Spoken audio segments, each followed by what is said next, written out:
सरकारी फाइलें, दफ्तरों के मेमो और जो प्रशासनिक आदेश होते हैं ना, वो आमतौर पर बहुत ही बोरिंग होते हैं। बिल्कुल। बस काले और सफेद पन्नों पर टाइप किए गए कुछ नियम होते हैं। हाँ, कुछ तबादलों की लिस्ट और ढेरों आधिकारिक हस्ताक्षर। मतलब पहली नज़र में देखने पर ऐसा लगता है कि इनमें शायद ही कोई दिलचस्प कहानी छिपी हो। सही कहा, वो महज एक कागजी कार्रवाई रखते हैं। बिल्कुल। तो आज के इस विस्तृत विश्लेषण में हम एक ऐसे ही दस्तावेज पर बात करने वाले हैं। ये पश्चिम मध्य रेलवे यानी वेस्ट सेंट्रल रेलवे के जबलपुर मंडल का एक ऑफिस मेमो है। और इस पर 6 अप्रैल 2026 की तारीख दर्ज है ना? हाँ, 6 अप्रैल 2026। अब बाहर से देखने पर यह महज एक साधारण ट्रांसफर ऑर्डर लगता है। ऐसा लगता है कि कुछ कर्मचारियों के पदनाम बदल दिए गए हैं और उन्हें नए विभागों में भेज दिया गया है। लेकिन जब इन पन्नों के भीतर छिपे असली अर्थ को हम समझते हैं, तो तस्वीर पूरी तरह से बदल जाती है। एकदम बदल जाती है। कागज का ये एक टुकड़ा सिर्फ कोई प्रशासनिक फेरबदल की लिस्ट नहीं है। ये असल में भारतीय रेलवे के भविष्य का एक बहुत बड़ा और सच कहूं तो काफी हैरान करने वाला ब्लूप्रिंट है। और आज इस दस्तावेज की परतों को उधेड़ने का हमारा मुख्य उद्देश्य भी यही है। ये समझना बेहद ज़रूरी है कि कैसे एक साधारण से दिखने वाले आदेश के जरिए पूरे के पूरे मैन पावर स्ट्रक्चर को जड़ से बदला जा रहा है। कार्यबल की संरचना को, राइट? हाँ, ये महज कुछ 100 लोगों का एक विभाग से उठकर दूसरे विभाग में जाना भर नहीं है। ये रेलवे के काम करने के तरीके और उसके भविष्य की रणनीति में एक बहुत गहरा और स्थायी बदलाव है। जो लोग भविष्य की नौकरियों, तकनीकी बदलावों और रोजगार के इस बदलते परिदृश्य को समझना चाहते हैं ना, उनके लिए ये चर्चा एक बेहतरीन केस स्टडी साबित होने वाली है। बिल्कुल। क्योंकि ये कहानी सिर्फ रेलवे तक सीमित नहीं है। ये दिखाती है कि कैसे ऑटोमेशन और विशाल बुनियादी ढांचे की जरूरतें किसी भी बड़े संगठन के स्वरूप को हमेशा के लिए बदल कर रख सकती हैं। सही बात है। ठीक है, आइए इस पर विस्तार से चर्चा करते हैं। सीधे उन आंकड़ों पर नजर डालते हैं जो इस मेमो में दर्ज हैं। दस्तावेज साफ तौर पर बताता है कि रेलवे के ऑपरेटिंग विभाग के कुल 263 पदों को हमेशा के लिए खत्म कर दिया गया है। और आधिकारिक भाषा में कहें तो इन्हें ड्रॉप कर दिया गया है। ड्रॉप कर दिया गया है, हाँ। और सबसे दिलचस्प बात यह है कि इन खत्म किए गए पदों को इंजीनियरिंग विभाग में नई तकनीकी पोस्ट में बदल दिया गया है। अगर हम सटीक आंकड़ों की बात करें, हाँ, आंकड़े बताइए। तो पॉइंट्समैन ए, जो कि लेवल 2 का पद है, उसके 100 पद पूरी तरह खत्म किए गए हैं। उनकी जगह 50 वेल्डर और 50 ब्लैकस्मिथ यानी लोहार के नए पद बनाए गए हैं। अरे वाह, 100 पद सीधे तकनीकी कामों में चले गए। बिल्कुल। और इसी तरह पॉइंट्समैन बी यानी लेवल 1 के 163 पदों को खत्म करके उन्हें ट्रैक मेंटेनर 4 में बदल दिया गया है। और यह पूरा बदलाव पिपरिया, नरसिंहपुर, जबलपुर और सतना जैसे कई महत्वपूर्ण स्टेशनों पर एक साथ लागू किया गया है। हाँ, एक साथ। इन आंकड़ों को समझने के लिए एक उदाहरण लेते हैं। जी। ये बदलाव कुछ ऐसा है जैसे किसी बड़े बैंक ने अपने 100 से ज्यादा कैशियर्स की नौकरी अचानक खत्म कर दी हो। बहुत ही सटीक उदाहरण है ना? बैंक का तर्क हो कि अब एटीएम और ऑनलाइन बैंकिंग आ गई हैं, इसलिए नकद गिनने वालों की जरूरत नहीं रही। लेकिन बैंक उन्हें निकालने के बजाय उन सभी कैशियर्स को अपनी साइबर सिक्योरिटी टीम में शामिल कर लें, क्योंकि अब बैंक को सबसे बड़ा खतरा वहां नजर आ रहा है। बिल्कुल। ये सुनकर थोड़ा अजीब लगता है कि जो व्यक्ति कल तक नकद गिन रहा था, वो आज साइबर हमले कैसे रोकेगा? रेलवे में ठीक यही हो रहा है। यहाँ जो बात सबसे हैरान करने वाली है वो यह है कि प्रशासनिक स्तर पर ये कोई अस्थायी प्रयोग नहीं है। मतलब ये कोई टेम्पररी चीज नहीं है? नहीं, बिल्कुल नहीं। ऐसा नहीं कि रेलवे के पास अचानक से वेल्डिंग का काम ज्यादा आ गया हो और उन्होंने कुछ लोगों को 6 महीने के लिए वहां भेज दिया हो। अच्छा। दस्तावेज में परमानेंट शब्द का इस्तेमाल हुआ है। यह एक बहुत बड़े संस्थागत फैसले की ओर इशारा करता है। रेलवे की भाषा में कैडर रीस्ट्रक्चरिंग कहा जाता है। रेलवे अपने उस स्टाफ को जो दशकों से ट्रेनों के ऑपरेशन से जुड़ा था, उसे रातों रात टेक्निकल फील्ड स्टाफ में बदल रही है। मतलब एक पूरी श्रेणी के कर्मचारियों के करियर की दिशा ही पलट दी गई। हाँ, बिल्कुल। देखिए, तकनीक ने काम खत्म कर दिया, ये बात एक हद तक समझ आती है। पुराने समय में एक पॉइंट्समैन की अहमियत बहुत ज्यादा होती थी, है ना? बहुत अहम पद था वो। स्टेशन के आउटर सिग्नल के पास उनका एक छोटा सा केबिन होता था। उनका मुख्य काम ट्रेनों के मूवमेंट को कंट्रोल करना, सही झंडी दिखाना और पटरियों की दिशा तय करने के लिए भारी भरकम लोहे के लीवर खींचना होता था। जी, और उस पुराने सिस्टम और आज के आधुनिक सिस्टम के बीच का अंतर ही इस पूरे बदलाव की असली नींव है। वो कैसे? पुराने मैनुअल सिस्टम में जब ट्रेन को एक पटरी से दूसरी पटरी पर जाना होता था तो पॉइंट्समैन को पटरियों के बीच जाकर खुद पॉइंट सेट करना पड़ता था। हाँ, वो भारी लीवर खींचकर। बिल्कुल। इसमें बहुत शारीरिक मेहनत लगती थी और हर स्टेशन पर कई पॉइंट्समैन की शिफ्ट ड्यूटी लगती थी। लेकिन आज इलेक्ट्रॉनिक इंटरलॉकिंग सिस्टम ने उस पूरी व्यवस्था को ही बदल दिया है। तो अब सारा काम ऑटोमेटिक होता है? हाँ, अब पटरियों के नीचे मोटराइज सेंसर्स और मोटर पॉइंट मशीनें लगी होती हैं। ये सीधे एक सेंट्रलाइज्ड कंप्यूटर से जुड़ी होती हैं। स्टेशन मास्टर सिर्फ एक माउस क्लिक करता है और मीलों दूर पटरियां खुद ब खुद अपनी जगह सेट कर लेती हैं। अरे वाह! तो इस तकनीक ने उस भारी लीवर और उसे खींचने वाले इंसान दोनों की जरूरत को हमेशा के लिए खत्म कर दिया।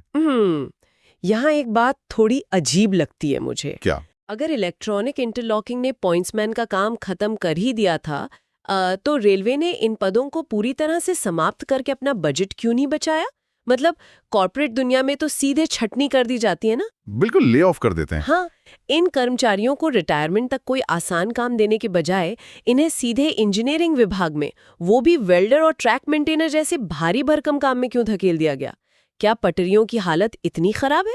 इस सवाल का जवाब इस बदलाव का सबसे बड़ा छिपा हुआ कारण है, और वो है ट्रैक सुरक्षा का गहराता संकट। ट्रैक सुरक्षा? हाँ, रेलवे का पूरा वजूद पटरियों की मजबूती पर टिका है।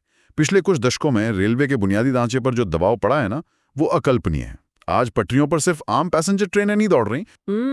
High speed Vande Bharat express जैसी ट्रेनें चल रही हैं। बिल्कुल, जिनकी गति बहुत तेज है। इसके अलावा मालगाड़ियों का एक्सल लोड बहुत ज्यादा बढ़ा दिया गया है। 25 टन या उससे ज्यादा का भार लेकर जब एक लंबी मालगाड़ी गुजरती है, बाप रे, 25 टन? हाँ, तो पटरियों पर जो काइनेटिक एनर्जी और दबाव पड़ता है वो बहुत विनाशकारी होता है। तो इससे पटरियों को नुकसान पहुंचता होगा? बहुत ज्यादा। इस भारी दबाव के कारण पटरियों में माइक्रो क्रैक्स, यानी ऐसी दरारें जो नंगी आंखों से नहीं दिखती, वो बहुत तेजी से पनपती हैं। अच्छा। इन दरारों को ढूंढना, पटरियों का अलाइनमेंट सही रखना और समय रहते वेल्डिंग करके उन्हें टूटने से बचाना, ये सब ट्रैक मेंटेनर और वेल्डर का काम है। मतलब मशीनें सब कुछ नहीं कर सकती? बिल्कुल नहीं। भले ही हमारे पास कितनी भी आधुनिक तकनीक आ गई हो, तेज धूप और कड़ाके की ठंड में लोहे के फैलने और सिकुड़ने की हकीकत को जांचने के लिए आज भी जमीन पर उतरकर काम करने वाले इंसानों की भारी फौज चाहिए। तो रेलवे ने ये पहचान लिया है कि असली चुनौती अब ट्रेनों को चलाने की नहीं है, बल्कि जिन पटरियों पर वे चल रही हैं उन्हें बिखरने से बचाने की है। एकदम सही कहा। इसका मतलब है कि ये सिर्फ पदों का बदलाव नहीं है, ये रेलवे की पूरी फिलॉसफी का एक बहुत बड़ा शिफ्ट है। ऑपरेशंस की जगह अब पूरी तरह से सेफ्टी और इंफ्रास्ट्रक्चर ने ले लिया है। बिल्कुल। नीतियां और रेलवे के रणनीतिक लक्ष्य अपनी जगह बिल्कुल तार्किक लगते हैं। कागज पर यह बहुत ही शानदार रिसोर्स एलोकेशन लगता है, लेकिन जमीन पे हालात अलग हैं। हाँ, कागज से उतरकर जब ये जमीन पर लागू होता है तो उन कर्मचारियों की दुनिया पलट जाती है जिन्हें इसका हिस्सा बनना है। बिल्कुल। एक पॉइंट्समैन के नजरिए से इस हकीकत को देखिए। कल तक वो स्टेशन की सुरक्षित छतरी के नीचे या अपने केबिन में काम कर रहा था। काम में सतर्कता जरूरी थी, लेकिन शारीरिक मेहनत एक दायरे में थी। हाँ, जोखिम था तो सिर्फ ऑपरेशनल, जैसे गलत झंडी दिखा देना। सही बात है, लेकिन अब ट्रैक मेंटेनर या वेल्डर बनने के बाद उसका कार्य क्षेत्र बाहर खुले मैदानों में है। उसे 45 डिग्री की चिलचिलाती धूप में या भारी बारिश में पटरियों पर गश्त लगानी है। भारी लोहे के उपकरण उठाने हैं, गिट्टियों पर चलना है। और सबसे बड़ी बात, इसमें सीधा शारीरिक खतरा शामिल है। दिन रात तेज रफ्तार से गुजरती ट्रेनों के बीच पटरियों पर खड़े होकर काम करना किसी भी इंसान के लिए एक बहुत बड़ा मनोवैज्ञानिक झटका है ना? बिल्कुल। स्टेशन के सुरक्षित माहौल से निकलकर सीधे पटरियों पर पहुंचना सिर्फ मौसम या काम करने की जगह का बदलाव नहीं है। ये एक व्यक्ति की पहचान और उसके काम करने के तरीके पर बहुत बड़ा प्रहार है। एक व्यक्ति जिसने अपनी आधी उम्र स्टेशन के इकोसिस्टम में बिताई है, जिसे ट्रेनों का टाइम टेबल और सिग्नल के नियम रटे हुए हैं, वो अचानक से हाथ में हथौड़ा या वेल्डिंग मशीन पकड़ने में सहज कैसे महसूस कर सकता है? जाहिर सी बात है, नहीं कर सकता। मनोवैज्ञानिक स्तर पर इसे एक आरामदायक और कंट्रोल आधारित नौकरी से भारी मजदूरी वाले काम में धकेले जाने के रूप में देखा जाता है। जिसे हम रेजिस्टेंस कहते हैं। हाँ, और अगर हम इसे व्यापक संदर्भ से जोड़कर देखें तो यहाँ एक बहुत बड़ा स्किल गैप भी मुंह बाय खड़ा है। Skill gap? वो कैसे?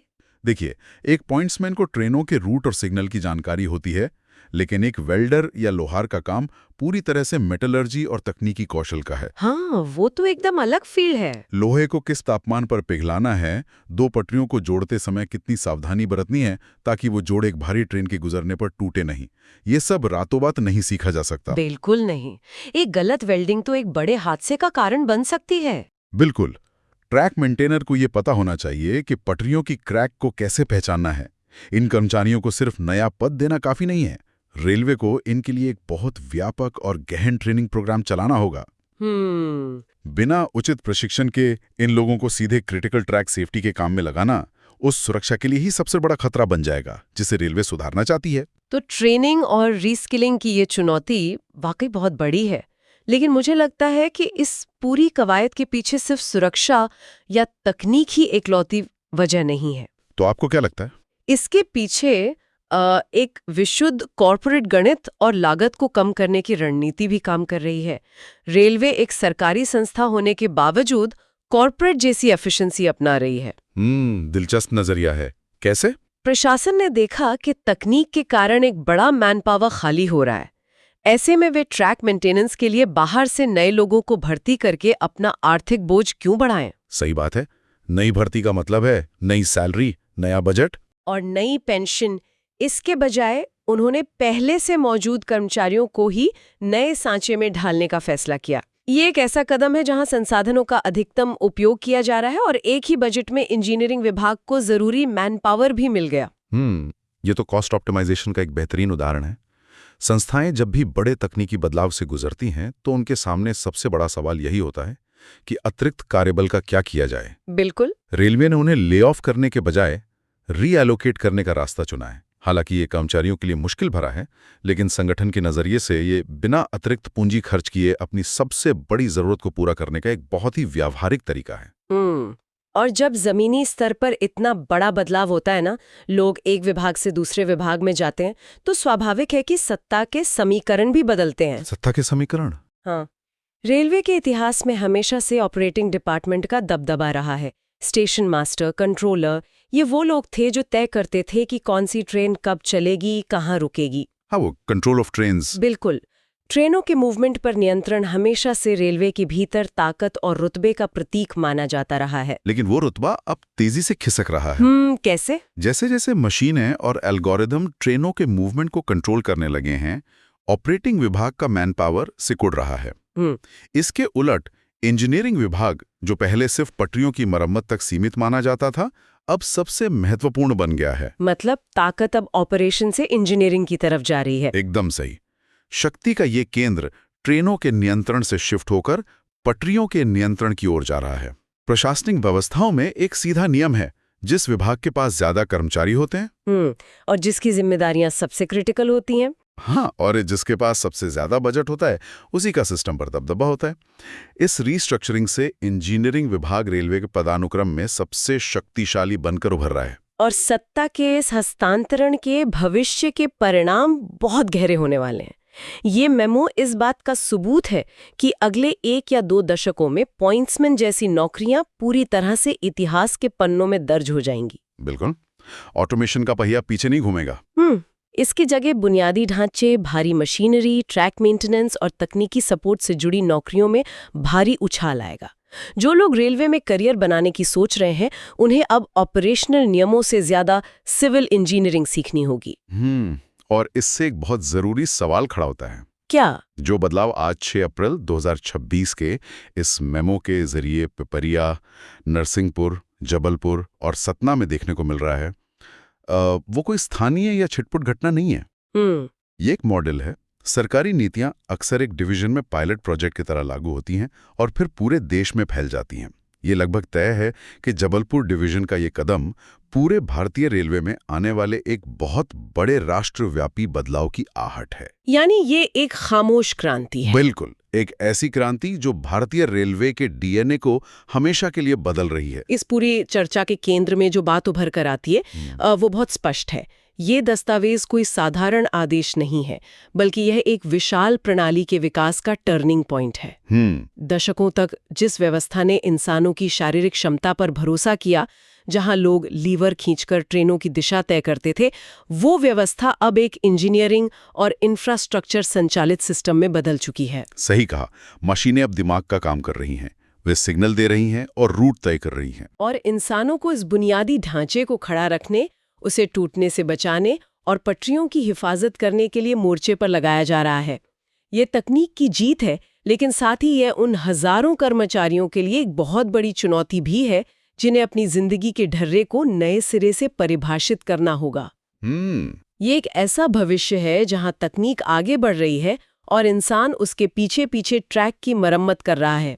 लेकिन जब तकनीक के इस विकास क्रम को देखा जाता है, तो भविष्य की एक और तस्वीर उभरती है जो गहरे चिंतन की मांग करती है। वो क्या है? आज इंसानी गलतियों को कम करने के लिए ऑटोमेशन का इस्तेमाल हो रहा है और कार्यबल को भारी शारीरिक श्रम में लगाया जा रहा है। लेकिन तकनीक यहीं तो रुकने वाली नहीं है ना। बिल्कुल नहीं। आज से कुछ दशकों बाद जब ड्रोन्स और एडवांस्ड एआई रोबोट्स इतने सक्षम हो जाएंगे कि वे पटरियों की जांच करने, माइक्रो क्रैक्स को खुद पहचानने और लेजर के जरिए उनकी वेल्डिंग करने का काम भी इंसानों से बेहतर करने लगेंगे, तब क्या होगा? ये तो सोचने वाली बात है। क्या भविष्य की रेलवे एक ऐसी विशाल, पूर्ण रूप से स्वचालित मशीन बन जाएगी जिसे चलाने या सुधारने के लिए किसी भी इंसानी हाथों की जरूरत ही नहीं पड़ेगी? और उस पूर्ण स्वचालन के दौर में उस मानवीय संवेदना का क्या होगा? वो इंसानी समझ जो किसी मशीन या एल्गोरिदम में नहीं होती। मेरा मतलब है वो सहज वृत्ति जो संकट के समय नियमों को दरकिनार करके भी लोगों की जान बचा लिया करती है। ये एक ऐसा सवाल है जिसका जवाब आने वाला वक्त ही देगा।